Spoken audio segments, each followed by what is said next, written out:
Hi, Jarek. I'm so excited to have you on today. Thank you for coming on. For the folks that don't know you, tell us a little bit about yourself. Hi, Tara. I'm Jarek Addison. I work with my best friend and my business partner, Troy Jensen, here in Los Angeles, who you know. He's a famous makeup artist and photographer. I met him when I was 18, so almost 20 years ago.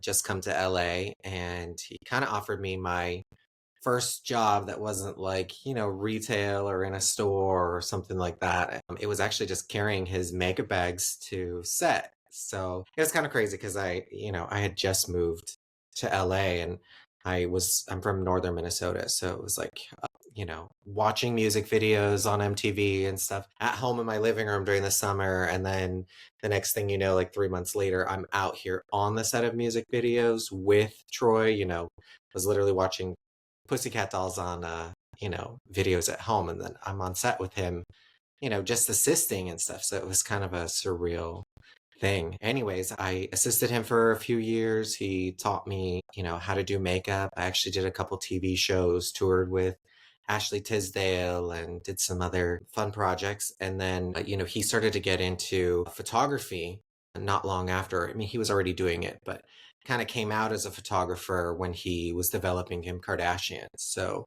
I was there through that, and that kind of launched him into a lot of image and branding, and I got more into production, so the production side of our business and his business. And so I started producing all of his shoots, and one thing led to another, and that kind of got us into like product development with our celebrity clients, bringing in his clients to develop anything from jewelry, fashion, beauty, pet products, which is a passion of ours. And I have little Lucy here, one of these little passion projects of ours. And from there we got into manufacturing products on our own and working with professionals. And now I work with fashion, jewelry, beauty brands, doctors, dermatologists, aesthetics offices, plastic surgeons, real estate, you name it. And I kind of launched this whole segment of our business in the last 10 years, where now we're doing marketing and ads. So we're kind of like a one-stop shop, where he does image and branding, and then I do marketing and advertising and product development.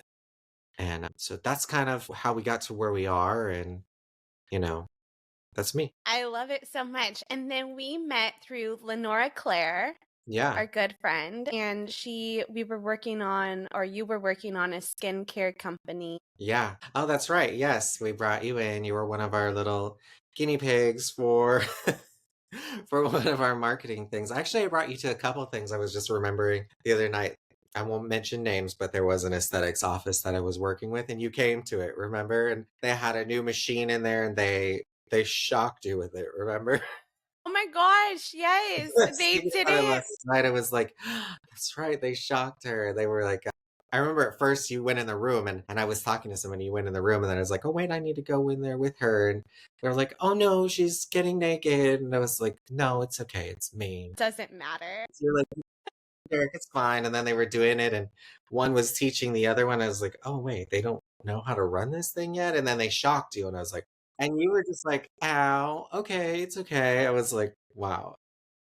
And afterwards, they were like, "Do you wanna try it?" I was like, "Nope. No, I No, don't. I'm good now.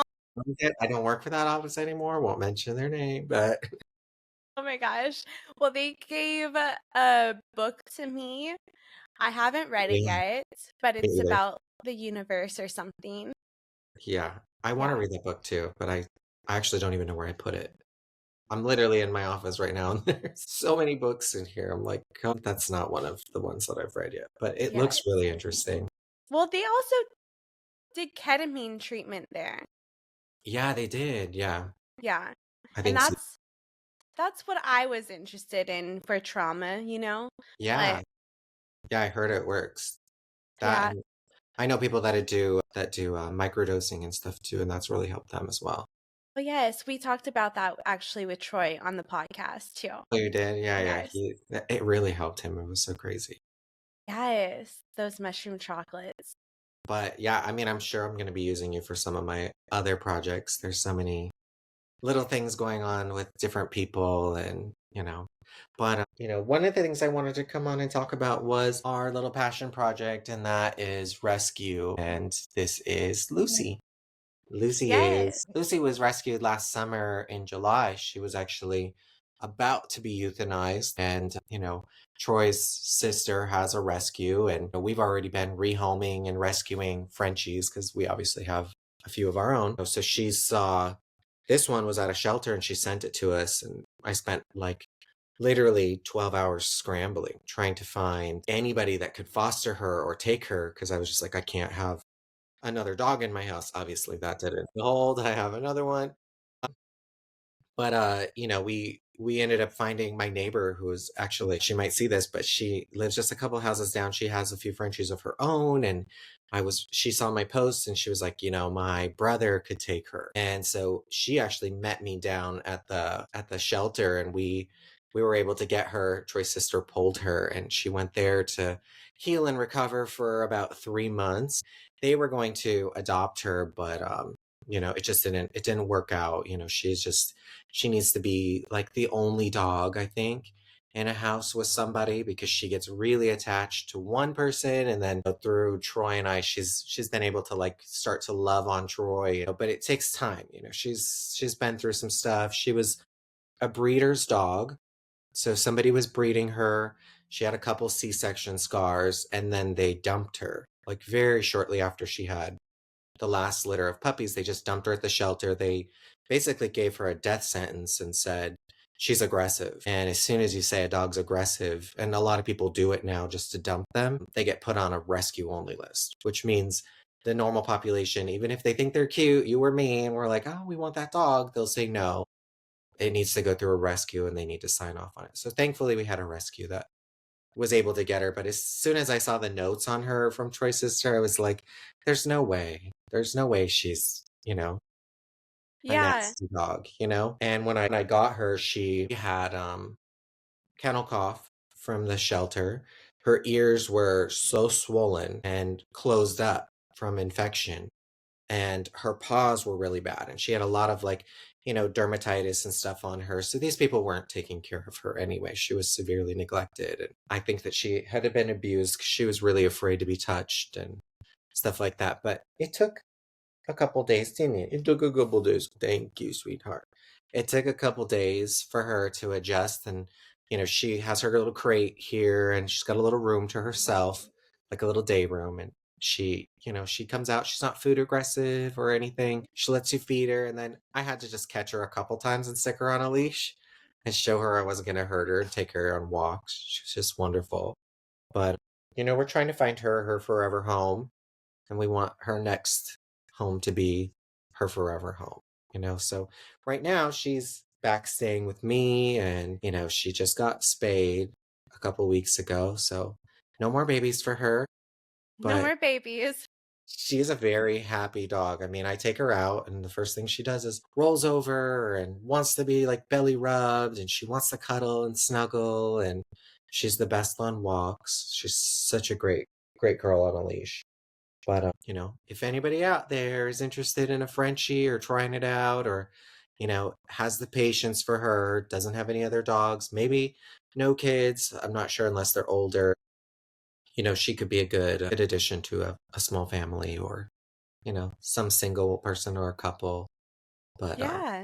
it just takes a couple weeks. They always say 3, 3, and 3. Like 3, I think they say like 3 weeks to get on your schedule, or maybe it's like 3 days to get on your to decompress, 3 weeks to get on your schedule, and 3 months to like decompress. And I feel like it took that for her. I think that's about right because it did take her about 3 days to adjust, and then she was like, "Okay, I like you." And then at about 3 weeks, she started to be like, "Okay, maybe I'm open to somebody else." And now I feel like she's very, very calm and easygoing and stuff like that. But, you know, Yeah, she seems not riled up compared to the other Frenchies. You know how the Frenchies get all riled up and they're like, yeah. oh, who's there? Who's there? She seems calm. She seems like my friend's dog that is actually from a breeder as well. She was Hmm. rescued from a breeder, and she's just the calm mama. She's just like, I'm the boss of everyone, but I also am just gonna be calm. Like, Yeah. she puts everyone in their place because she has 3 Frenchies, Yeah. and so she adopted the mom of the 2, babies, actually, because the breeder was, getting rid of, but she came from a great breeder, you know what I mean? Where Mhm. they wanna find homes for the dog instead of just dumping them at the shelter like they do. But it's so wrong how many people are out there breeding Frenchies and stuff. Can you talk a little bit about like the overpopulation, the breeding of Frenchies, and how they kind of just get dumped in the shelter now, and how Yeah. there's like a need for them to be taken care of from this? Yeah, there's so many. I work with a lot of different rescues. Just, we're not a rescue, but we are starting our own little rescue org. It's going to be called the Frenchie Coalition. It'll probably be out soon. We're working on our website, and we're really busy, but we try to help as many dogs as we can throughout the year. And I think just last year we rehomed like 16 Frenchies, and most of them came from breeders. So we have actually had relationships with some breeders where we kind of stayed in with them just to kind of find out like what dogs are you getting rid of, what dogs are you doing this with, because a lot of them will take a dog that they say, oh, we breed them 3 times and then we retire them. Well, that's not necessarily true. They'll breed them 3 times and then they'll give them to another breeder who will then try to use that dog to mix with other colors. And it's all about the colors for a lot of these breeders. I haven't seen any ethical breeders, maybe 2, and I follow them. But the rest of them, it's all backyard, it's all, hyped up costs, and they raise these prices so high for Frenchies because that's what breeders are paying each other for these dogs. And then they can be like, oh, I paid $50,000 for this dog, so you should pay me 25, $30,000 for its puppy. But because there are so many people that tried to get into the market of breeding Frenchies, backyard and otherwise, um, there's really just so many on the market. People can't get what they want for them. And so they're wheeling and dealing to get a price for them. And what we found happening was that these breeders, they're not taking care of the mothers. One, so they get these mothers pregnant, or they're not really paying attention to who's mating with who in the house. There's just unfixed males and females everywhere. They have them stacked in crates, and they're hurting their paws. There's a lot of aggression in the house because of all the different female smells and the males, and fighting for dominance. And um a lot of that you don't see, but I mean, you see Frenchies come out of there with like damage to their ears or their jaws or their paws or their eyes. And, a lot of that's due from fighting just in the house. But, yeah, what we saw was, that because people weren't making the money, they were either one, not able to pay for the C-section, because most Frenchies need to be C-sectioned out because their heads are too big. I know there's a few people that are like, oh, my Frenchie had natural birth, but, that's not safe. They should be planned C-sections with a proper vet that knows how to do that. And um, what was happening was they didn't have the money to pay for the C-sections because they weren't making the money back on the last litter of dogs, or they weren't saving the money to take care of that female. If I were to ever have bred any of my own females, they would have been treated like queens. They would have had their own little room. And there was a time that I thought about, oh, my little boy and my little girl, they make really beautiful babies. So, but then when I think about how hard it is for them to even have babies and the risk to the mother and to those babies, it just didn't, you know, it didn't register to me that that would be a good thing. I was like, it's not worth it. Not worth it to lose my Frenchie for more babies. There's so many out there that need homes. And, Yeah. I am a Frenchie advocate. I love Frenchies. I will probably always have Frenchies because they're always going to exist. But I do adopt. I do find Frenchies that are out there. I don't think I've paid for any of my Frenchies except for my first one. And that was, you know, almost 17 years ago now. He's since passed, but he's my little Milo angel, got me addicted to Frenchies and their personalities and all the love and everything they give. I paid for him, and then my second girl was a gift from somebody. And then when she passed, I ended up getting my little Gigi, who looks like a double the size of her. She's actually kind of a micro Frenchie. She's super small, so low to the ground. But when I got her, she was also a gift. But she came from one of the breeders that I ended up getting the next three of my dogs from.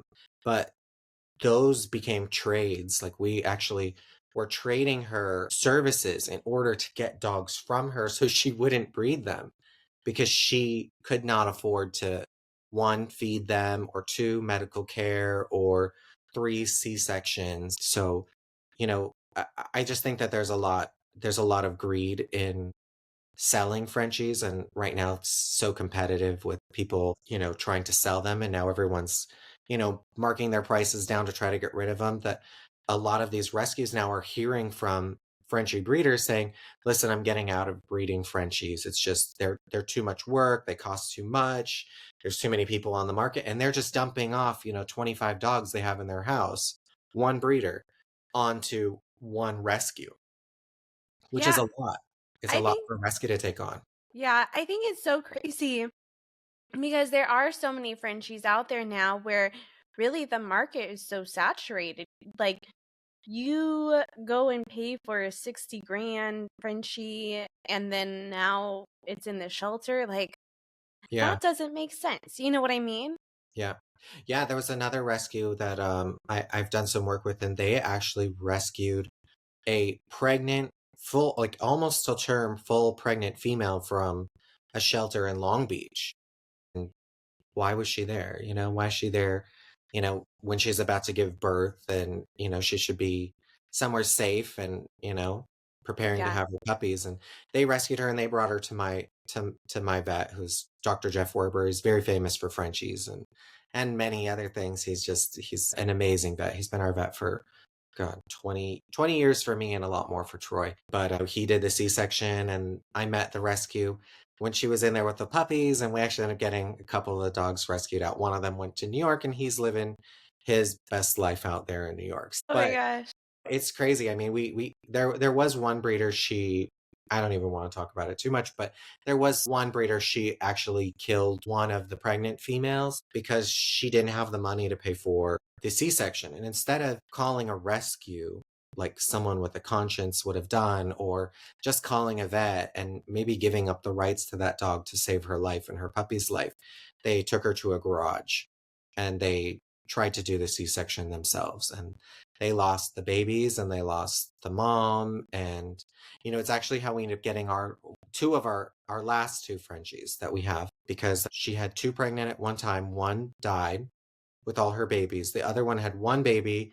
That baby died. And while that was happening, she was like, well, I lost, 100 grand from, you know, breeding this Frenchie, and all of her babies are dead and she's dead. And so now I got to breed this other one who was 10 months old. And that's our now Freya. Oh no. 10 And months old too. she was 10 months. Yeah. She was 10 months and she was in heat. And she was like, well, I'm just going to breed her because I need to make up for it. But about 9 months earlier, she had actually offered her to me as a gift because my boy had died that I had for 14 years. And I said, no, I can't take another puppy. And she's like, I just want to give her to you to mend your heart. And I was like, that's sweet. I was like, I still have two and, I'm good, but she's beautiful. And, so we were actually driving in the car and Troy was just like, no, no, you promised her to Jarek. And convinced her to give her to us. And I was just sitting there like, okay, we're going from two dogs to three. And then, literally like a few days later, the second dog that she had that had the puppy die, she was like, she's no good to me now. She had one baby, it died. She's no good to me. Still stitches fresh out of the hospital. And she was like, you can come get her. I don't want her. And so she ended up in our house and we had arranged for her to be adopted, but that person ended up traveling a lot and she just needed so much TLC. She had infections and all kinds of stuff happening from the surgery.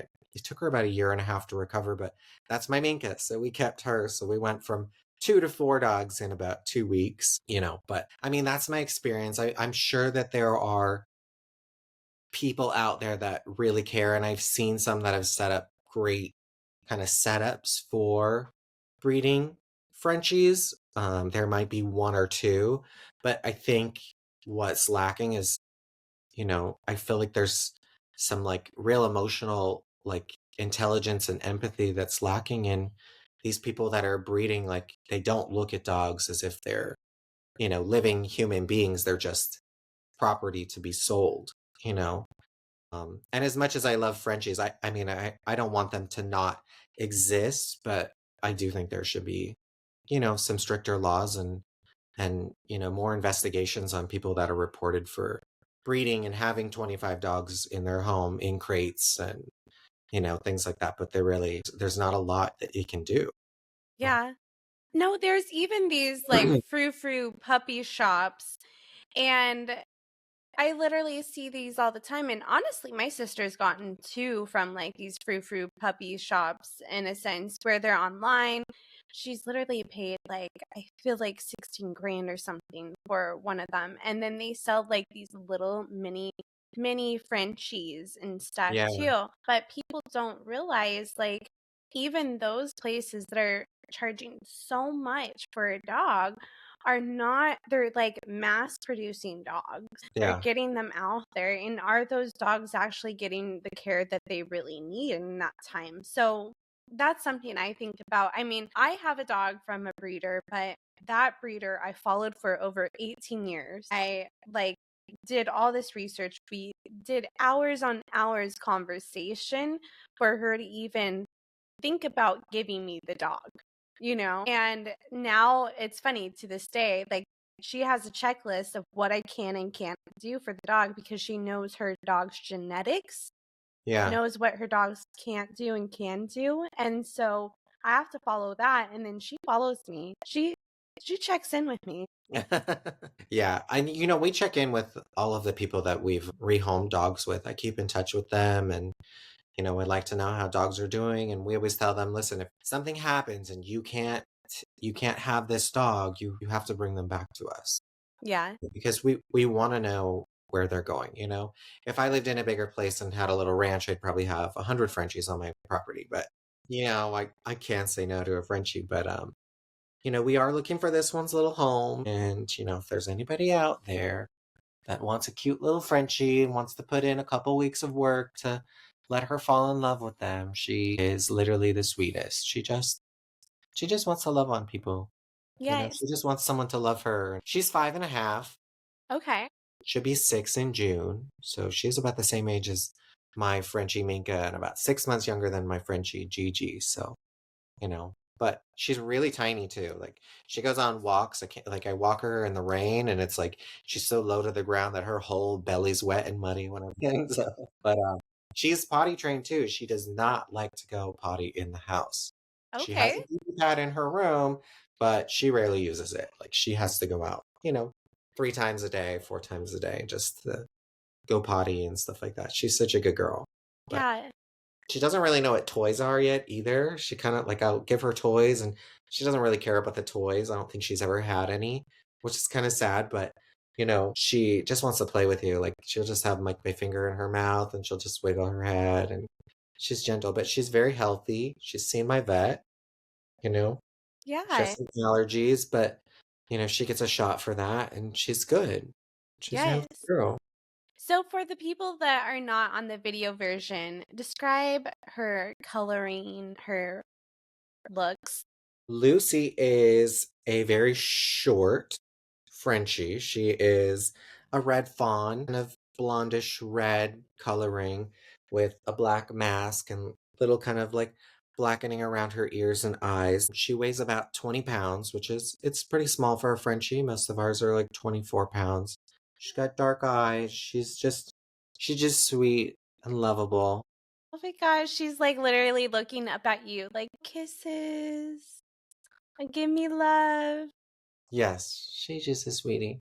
She's got these thick little paws, which we're trying to get under control. I think she has some allergies to the grass and stuff like that around here. But she's so sweet. She's so easygoing. She's just a fun-loving little girl. I love that. Well, I I would feel keep her like if I could keep her. yes, you wish you could keep her. I feel like with any Frenchie too, they're just prone to allergies. Yeah, and especially the white ones. Oh, they're so Yes. bad. They have the worst allergies. And some of mine are one of mine's even allergic to fleas. She gets bit by one flea and it's like she looks like little cottage cheese on her sides, but they have their little meds for that. They take their once a month pill during flea season and stuff so they can go on walks. And she's not like she doesn't really wanna play with other dogs. She's funny, she'll bark at other dogs. She's not really interested in other people. She's just, "I wanna be around you, I wanna be around whoever's in the house," and she's good. She's easy. She'd be easy for someone that works at home, to be around her. She has her crate in her room, but then she just has it's open and there's like a little gate and she has a little more space in there with her food and water bowl and a couple beds and she's easy in there. She's fun. You can lay on the couch with her, the bed with her, and she's just like she'll just come cuddle up with you. She can't get close enough. Like she literally like keeps nudging you. It's like you cannot get any closer to me. But she's fun and you know, we have a lot of other Frenchies that we want to rescue and help out. But if anyone's interested in her, they can always DM me on my Instagram and come meet her and check her out and see if it's something that they want to commit to. Yes. And we do like Slight. we do like trials too, come do meet and greets, see how that goes. If it's something that clicks, then we can talk about meeting up to do little walks and go from there. It's not like an immediate adoption. We want to make sure that it's her next home is like her last home. Yeah. Because just transitioning into my house from the foster before, it took a little bit of time. So Yeah. we just want to do what's right by her. Yeah, so true. But she loves the farmer's dog food. That's what they Okay. all eat over here. It's like they eat the turkey food. It helps reduce their allergies, I think. Maintains their weight really well. Never had an obese Frenchie. Yes. Oh my gosh. I remember when we both were ordering farmer's dogs for our dogs, Yeah, and they would just keep sending it and sending it and yeah, sending it. And then we had to be like, pause, pause. yeah, I know. I'm always like it's like I can't tell. It's like sometimes they're eating a lot. Like might eat like 4 meals a day right now on the farmer's dog. And then I brought it back down to 3, but now I have all this food that's still coming, and so I skip a week, and sometimes I forget, and then I'm like, my whole freezer is just like dog food, and then there's a shelf thawing in the fridge, but they love it, and they don't get fat from it. They stay lean, which is great for them and their bodies, a little bit of if they get overweight, they can have more back issues and stuff like that, which is always something we worry about with Frenchies. But we have little stairs in our house everywhere. They love their stairs. They love jumping up and off the bed but they have beds everywhere. My house looks like a shabby chic house just because of the dogs. Love it so much. It's very So comfortable. I love it. So aside from rescuing and doing all of that, what else do you do? I know we were talking about media marketing and anyone that Yeah. like wants to put out products. We talked about even doing my products. Yes. So, I work with a lot of different brands from fine jewelry to fashion and beauty brands. I do their Google ads, their marketing. Some of them have image, and so I use their image, but sometimes people don't really know what their image is, or if it's a new brand, they don't really know their customer. So we bring them in and they actually meet with Troy and myself, and Troy helps them curate an image for their brand, and we can help them get their models, clothing, anything they need so that they have content for their website, social media, press, any of those kinds of things, even product shots. And we develop product as well. So we actually work with a lot of different labs and manufacturers. And I'm actually working with a couple different aesthetics offices right now because they want to create their own brands, and working with a dentist who wants their own brand of products. So we do help them curate those, and we do everything from image and branding to marketing, and we do their e-com. So we can actually build their websites, their Shopify's, do all their linking to their social media, and just help them put out the content that would attract a customer. And then there's a lot of brands out there that they exist, they already hire us, they do really well, but they need better imagery. So we help level brands up with their imagery, and professionals. So there's a lot of professionals, they don't really know what to do with their image, or they're not sure if they want to be out in front of the camera or public, but we help them, introduce themselves to the world. And, in our day and age, everybody wants to know who they're working with. So, what we found is, people when they see their doctor, they tend to choose their doctor based on photos and skill. So, Yeah, we see a lot of that.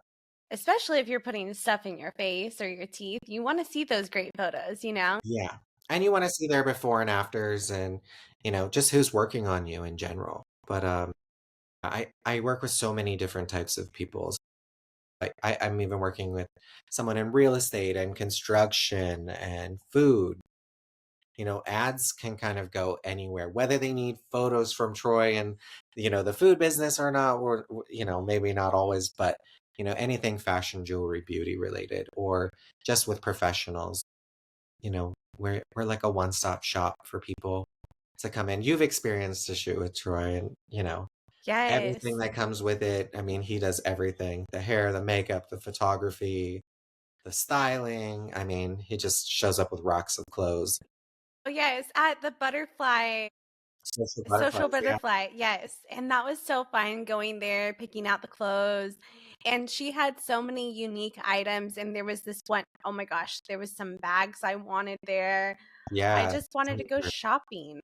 Yeah, I know. I've taken so many people there, and we actually just took another client there that I meet a lot of clients too that they've already spent a lot of money trying to develop an image for themselves, or they've paid people to do their setups, their website, their image, their social media, and it's just not right, or their marketing's not right, or something's not aligning right. I get a lot of clients and a lot of professionals and stuff that come to us because something's not working. So, we do try to help them troubleshoot those things. And, with brands that are existing, sometimes it's easier to help boost them and reach new people and sell more. And but with brands that are new, sometimes it takes longer because they really haven't found who their customer is yet. And some of them will do a shoot because they think this is my market with my products, but it's really not. It Yeah. might be, they might be thinking I'm 25 to 35, but really the people buying are the 35 to 55 that are shopping. So, with Google Ads, we can help them run ads for a certain period of time and really collect that data on their brand and who's attracted to it. And then from there, we can go back and say, we need to do a shoot that aligns with the data, that aligns with who's shopping in what areas, um, and what their affinity is. And, with social media, we can do social media marketing and ads, but with Google Ads, you can be a lot more targeted as to who your shopper is. So that's what I specialize in. And, you know, I have some other people that specialize in AI and stuff like that on my team. We've built AI chatbots for people for their website and, software systems. So we kind of do everything.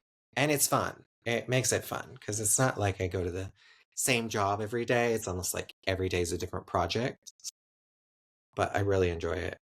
I love it. I love it so much. Well, I feel like we've really covered everything except for I think what we should do is get into the Patreon, which is exclusive part for everyone, and then maybe like you just give your ideas to me about me and just like be like, I would do this for you, Tara. I'd do this for you. And then so people can just like see the product detail of like what you would do. I know we talked about some my cake business. I'm starting that. Yes. Well, I think you talked to Troy more about your cake business, but That's I true. love the idea. I mean, I think that to start, you just need to kind of get into it and like we need to just plan like what is she going to do? How's she going to get herself across?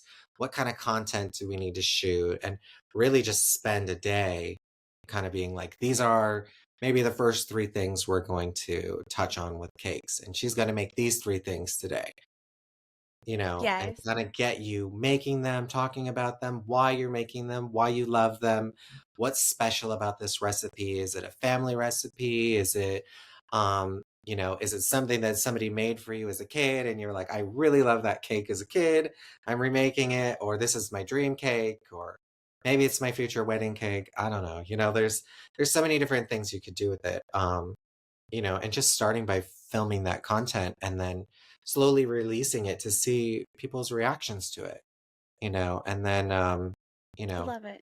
kind of going from there and then maybe taking requests from people and seeing like what should Tara bake next? Maybe that's a challenge. Yes, I love it. Well, for the people that are dropping off right now, where can we find you on social media? Where can we connect with you for if we wanted a Frenchie? Where can we connect with you if we want to work with you?